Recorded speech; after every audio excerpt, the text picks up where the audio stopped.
Hello दोस्तों। India ने पिछले महीने एक नया वीज़ा रूल्स लॉन्च किया है, YB4 वीज़ा। ये ऐसे टेक्नीशियन जो एक्सपर्टीज़ हैं किसी मशीन को कैलिब्रेट करने के लिए, उसको ऑपरेट करने के लिए, या इंडियन इंडस्ट्री में बहुत सारी ऐसी मशीन्स हैं जो चाइना से या अदर कंट्रीज से आती हैं।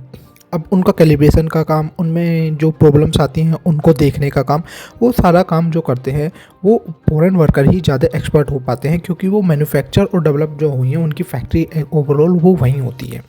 अब जब उनको काम करना होता है तो इंडिया में बहुत सारे ऐसे काम्स हैं जो वो नहीं कर पा रहे थे। इसकी वजह से हो क्या रहा था, कंपनी या तो अपना प्रोडक्शन बंद कर रही थी या फिर उसका मेजर इम्पैक्ट इंडिया की इंडस्ट्री पे आ रहा था। तो इसी को ध्यान में रखते हुए इंडिया ने एक नया वीज़ा रूल्स रेगुलेशन लॉन्च किया है, जिसका YB4। इसका प्रॉपर मकसद यही है कि कोई भी टेक्नीशियन जो बाहर अप्रूवल करने के लिए या बाहर काम कर रहा है, अगर वो इंडिया में किसी प्रॉब्लम्स को सॉल्व करने के लिए आता है तो वो बिना किसी इंडस्ट्री स्पॉन्सरशिप के घर बैठे ही अपने ऑनलाइन उसको अप्लाई कर सकता है। और अप्लाई करने के साथ साथ इंडिया में 6 महीने के लिए आके रह सकता है और वो अपना काम कर सकता है। क्योंकि अभी कुछ महीने पहले, अभी आप देखो, फॉक्स के बीजिंग में ऐसे ही बहुत सा आईफोन फैक्ट्री से 300 से ज़्यादा अपने इंजीनियर वापस बुला लिए थे। इस कारण के पीछे भी ऐसे ही रीज़न लगाए जा रहे थे कि इसमें कहीं ना कहीं बहुत सारी चीज़ें हैं जो इंडस्ट्री एक्सपर्ट को वहाँ पे अलाउ करने दिया जाए। तो इसी का नतीजा है कि इंडस्ट्री एक्सपर्ट के लिए अब इंडिया ने अपना जो वीज़ा पॉलिसी है उसको कहीं ना कहीं रिलैक्स करने का काम किया है। आइए अब आज की वीडियो में हम यही देखने की कोशिश करेंगे कि इंडिया के वीज़ा रूल्स वो क्या क्या हैं और वो कैसे कैसे काम करते हैं।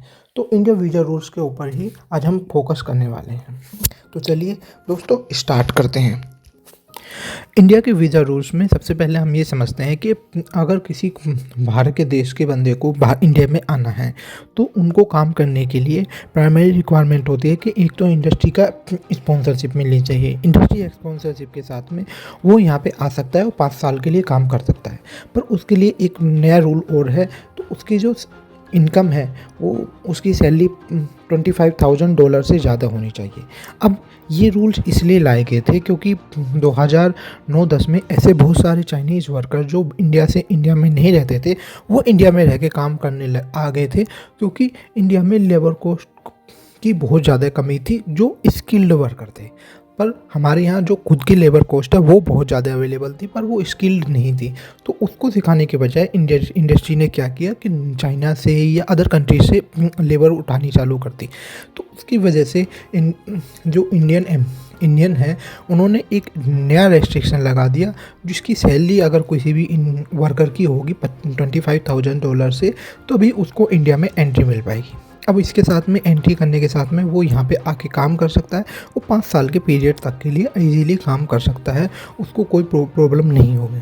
तो ये इसके लिए किया गया था क्योंकि हाईली प्रोफेशनल स्किल्ड वर्कर ही आ पाएँ जो सिखाने के लिए काम करते हैं। और इसके प्रोसेसिंग टाइम भी उन्होंने बढ़ा दिया। कुल मिला के प्रोसेसिंग टाइम हो गया 1 से 1.5 साल। पर ये जो चेंजेस उन्होंने लेके आए थे ये उस टाइम के लिए तो चलो ठीक था कि 2009-10 में अगर आपकी बात करो तो 2009-10 का तो चलो ठीक था। पर अब आज के टाइम के हिसाब से इंडिया की एम्बिशंस बढ़ चुकी हैं। हमारे पास स्किल्ड वर्कर भी आ गए हैं।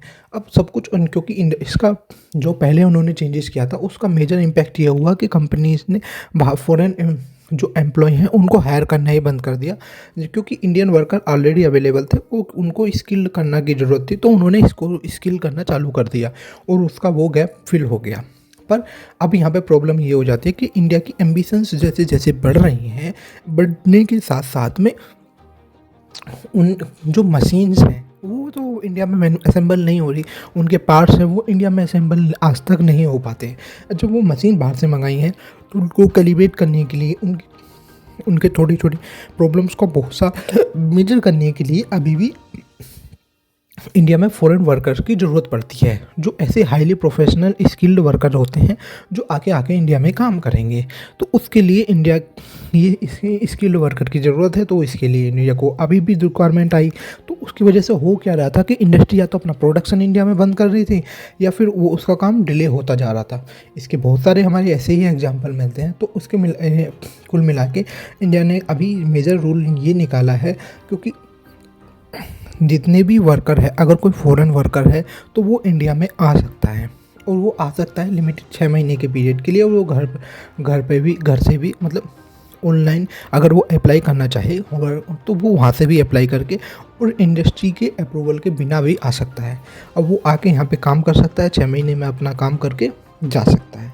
तो ये रूल्स तो अभी निकाल दिए, पर क्या इंडिया की सिक्योरिटी, क्योंकि गलवान घाटी में जब से लड़ाई हुई है तो तब से 2019 के बाद में तो हमने चाइनीज़ के लिए तो स्पेशली एंट्री इंडिया में बंद कर दी है।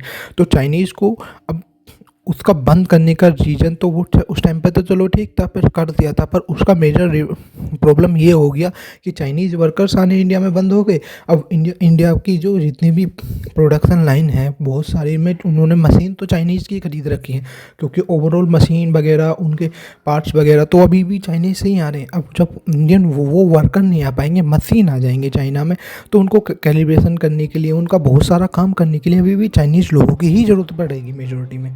ऐसे ही ताइवान लोगों की भी ज़रूरत पड़ेगी। तो उसके लिए कहीं ना कहीं ये रूल निकालना पड़ेगा ही इंडिया को, क्योंकि इससे हमारे जो रिक्वायरमेंट है वो फुलफ़िल हो रही हैं। अभी इसके लिए हमारे पास मेजर चैलेंजेस ये रह जाता है कि अगर वो आ जाते हैं तो वो हमारे देश की सिक्योरिटी का वो, क्योंकि वो एक काम के लिए नहीं आते, वो बहुत सारे अदर काम में भी लग जाते हैं, क्योंकि चाइनीज़ के द्वारा सिक्योरिटी कंसर्न भी आ जाते हैं इंडिया को, बहुत सारे कंसर्न। तो वो इंडिया के लिए स्टिल अभी भी मेजर चैलेंजेस होगा कि वो कैसे कैसे उसको देखते हैं। इसके अलावा अगर हम और वीज़ास की देखें तो इंडिया में रिसर्चर्स का वीज़ा के लिए भी बहुत ज़्यादा प्रॉब्लम्स हैं। मतलब अगर कोई रिसर्चर इंडिया में आए तो वो उसको इतनी जल्दी आने नहीं दिया जाता है। अगर रिसर्चर्स की बात करें, जैसे कोई स्कूल, जैसे अभी इंडियन इंस्टीट्यूट में आप देखोगे कोई भी फॉरेन टीचर पढ़ाने को आपको नहीं मिलता है, जबकि फॉरेन जो यूनिवर्सिटी हैं उसमें इंडियंस मिल जाएंगे, पर इंडियन यूनिवर्सिटी में फॉरेन टीचर्स बहुत कम मिलेंगे। उसका एक रीज़न ये भी है कि फ़ॉरेन के इंडिया में जो पे स्केल है वो बहुत कम है, और उसकी वजह से क्या होता है कि पे स्केल कम होने की वजह से जो अच्छी क्वालिटी का माइंड है वो इंडिया में नहीं आ पाता, और वो बाहर ही रह जाता है। बाहर इसलिए रह जाता है जहाँ उसको ज़्यादा सैलरी मिलेगी, वो वहाँ शिफ्ट हो जाता है। तो ये बहुत बड़ा रीज़न है। और दूसरा रीज़न है यहाँ के वीज़ा रूल्स इतने स्ट्रिक्ट हैं इंडिया में, क्योंकि फ़ॉरेन के लिए तो कोई स्पेस ही नहीं बचता उसके। और ऊपर से हमारा जो माइंड है वो हम बाहर अपना लूज़ कर देते हैं, क्योंकि और जो कंट्रीज़ हैं वो उसको अडॉप्ट करने के लिए हमेशा रेडी रहती हैं। मतलब वो चाहती हैं कि कोई भी अगर टैलेंटेड पर्सन है तो वो हमारी यूनिवर्सिटी में आके पढ़ाए और हम लोगों को एजुकेट करे। अभी आप इसका एग्जांपल अभी आप देखोगे, जो चाइना ने के वीज़ा लॉन्च किया था, उसका मकसद सिर्फ यही था कि जो अच्छे इंडस्ट्री एक्सपर्ट हैं, मतलब अच्छे टीचर्स हैं या कोई भी एक्सपर्ट है, वो चाइना में आए और वहाँ के लोगों को आके सिखाए। उसको अच्छी सैलरी भी अलग से देने को लिए रेडी हैं, और उसको पास जॉब भी नहीं है तब भी वो चाइना में स्टे कर सकता है। इसके लिए उन्होंने एक अलग से वीज़ा लॉन्च कर रखा है। मतलब उनके रुकने का, वो उनको देश की इंडस्ट्री में कंट्रीब्यूट करने का उन्होंने पूरा इंतज़ाम कर रखा है कि अपना उनको काम नहीं रोकना है। ऐसे इंडिया का ये स्टेप भी कहीं ना कहीं यही दिखाता है कि इंडिया भी अब उसी दिशा में आगे बढ़ रहा है। परंतु इसके अलावा हमें जो हमारा ब्रेन है जो बाहर जा रहा है, जैसे हमारे एक्सपर्ट बाहर जा रहे हैं, जो इंडस्ट्री के एक्सपर्ट हैं वो बाहर जा रहे हैं, या फिर अच्छे वर्कर हैं वो बाहर जा रहे हैं, अच्छे टीचर हैं, क्योंकि उनको जहाँ ज़्यादा सैलरी मिलती है वो वहाँ चले जाते हैं। तो उस माइंड को कम से कम वापस लाना भी एक बहुत बड़ा चुनौती है इंडिया के लिए। आई होप आपने मेरी वीडियो से कुछ ना कुछ सीखा ज़रूर होगा। आशा करता हूँ आपके लिए एक रिक्वेस्ट है कि आप हमारे चैनल को लाइक और सब्सक्राइब जरूर कीजिए, क्योंकि ये आपके लिए बहुत फ्री है और हमारे लिए ये बहुत इम्पोर्टेंट है। Thanks for watching.